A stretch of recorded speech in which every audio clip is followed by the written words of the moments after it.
Hi Big Tractor Power fans, this video comes to you from a South Central Kentucky dairy farm, and it's corn chopping time. That means there's a lot of big farm equipment in use bringing in the crop to feed the farm's dairy cows.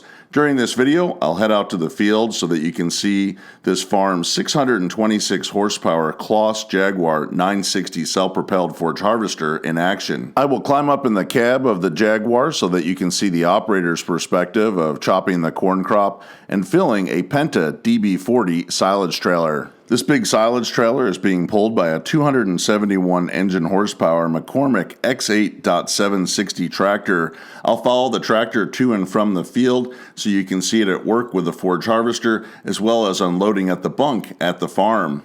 As the McCormick tractor and Penta silage trailer unload the corn, you'll see the farm's 336 engine horsepower Deutz-Fahr 9340 TTV tractor equipped with a Leon blade pushing the corn silage up into the bunker where it will be stored and fed out to the farm's dairy cows over the next year. Now that you know a little bit about the farm equipment being used in this corn forage harvesting operation, let's head out to the field so that you can see and hear all this big machinery at work.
I hope that you've enjoyed spending some time on the South Central Kentucky dairy farm, seeing the corn forage harvesting process and storage at the Bunk. Does your farming operation chop corn to feed dairy cows or cattle? I'd like to hear about the equipment that you use in the operation and how you chop and store the feed. Let me know about it in the comment section below this video. And if you've enjoyed the video, please consider subscribing to Big Tractor Power YouTube, where there's over 1,000 videos of farm machines in action. As always, thank you for watching.